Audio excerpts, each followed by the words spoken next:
Welcome to the worldwide leader in ABATE of Florida news. Right now, I want to do a quick little thing on what may be the next fight motorcyclists have to make to preserve the motorcycle lifestyle. As many of you know, we fight for the freedom of choice for helmets, whether to wear them or not.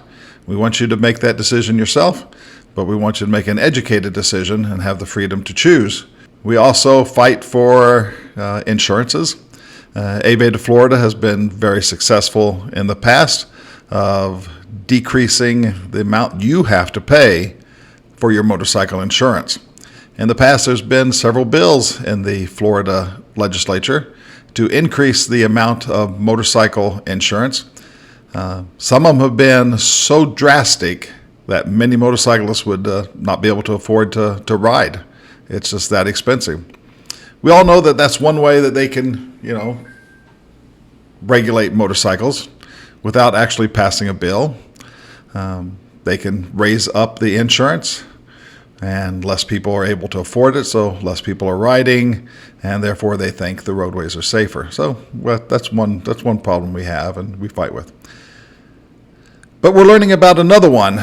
Our good president, Joseph Biden, has decided through his greenhouse gas emission plan to do away with gasoline-powered vehicles by the year 2030.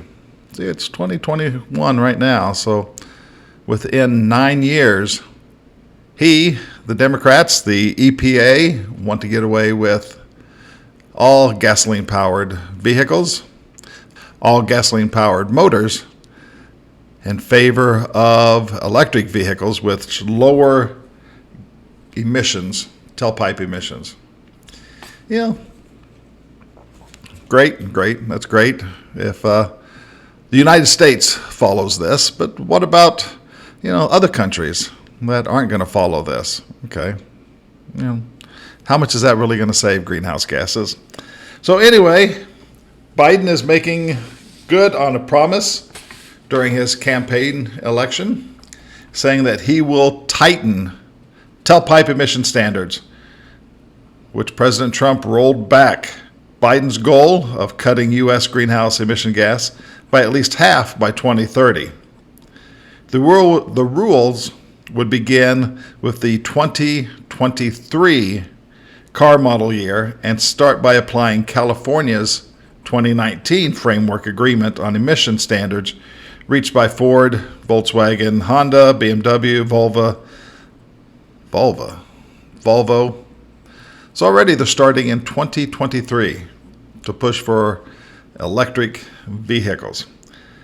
The center is pushing for a phase out of gas-powered vehicles in favor of electronics by 2030, as well as a requirement for 7% annual emissions reduction each year from 2027 on. In the proposed rule, the EPA is likely to make a non-binding statement that the requirements will ramp up even faster starting in 2027, forcing the industry to sell more zero-emissions electric vehicles. Vehicles is motorcycle vehicle. Can they easily throw motorcycles in there?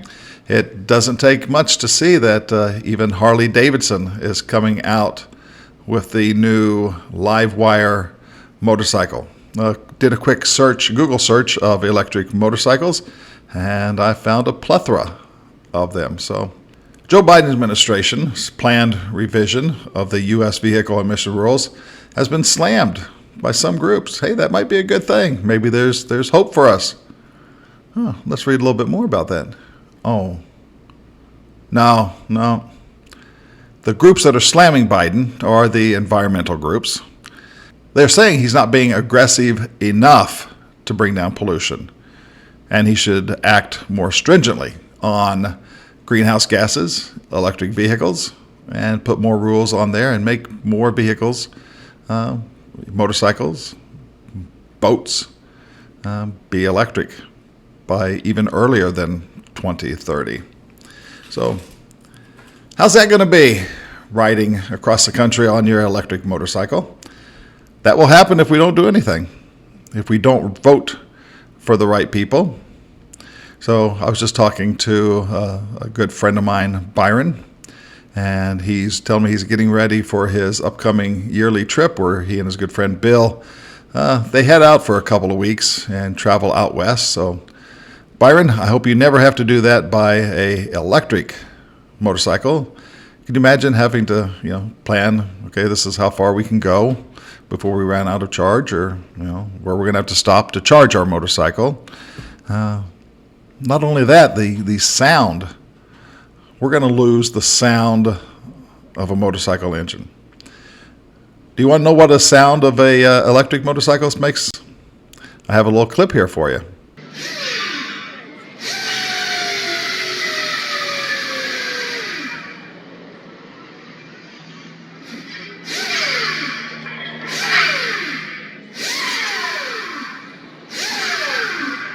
Wow, I don't know about you, but that doesn't sound like a motorcycle at all. To me, it even kind of, made my teeth hurt a little bit because it sounds like a high-powered dental drill. So, boy, just imagine in 9 years, you're going to be setting astride a electric motorcycle, pulling on the throttle, and or if some people say, I'm old now, I'll be dead in 9 years, or I won't be riding in 9 years. What do I care? Well, we have to care about who we're leaving, our motorcycle lifestyle, our motorcycle culture too. We all want our kids to be able to grow up and feel the freedom of the road and the riding a motorcycle and the wind and just the freedom of it. So do we want them to have the electric bike to ride, to be able to go only, 100 miles or so before they have to charge up?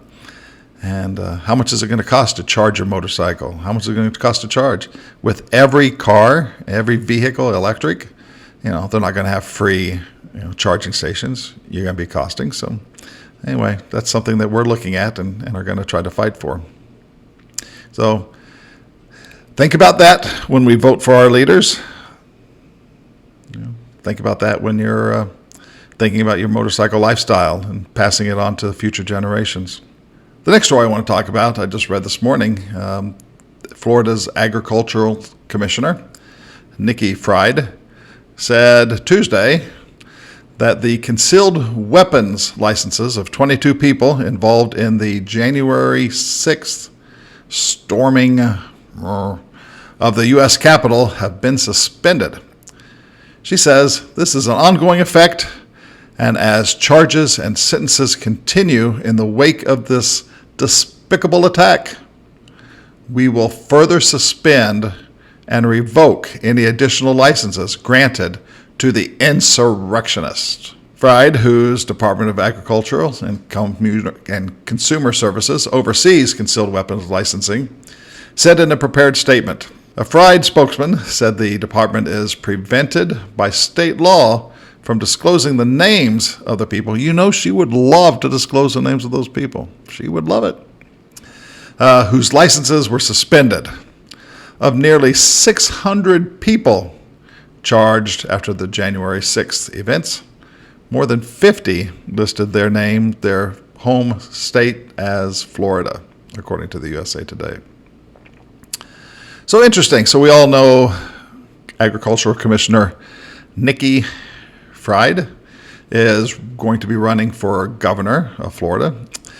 She'll probably be the top Democrat, and she's running against a popular Florida Republican governor who's, whether you like him or not, he's done pretty well compared to other states during all of this. So she has to drum up whatever she can to run against him.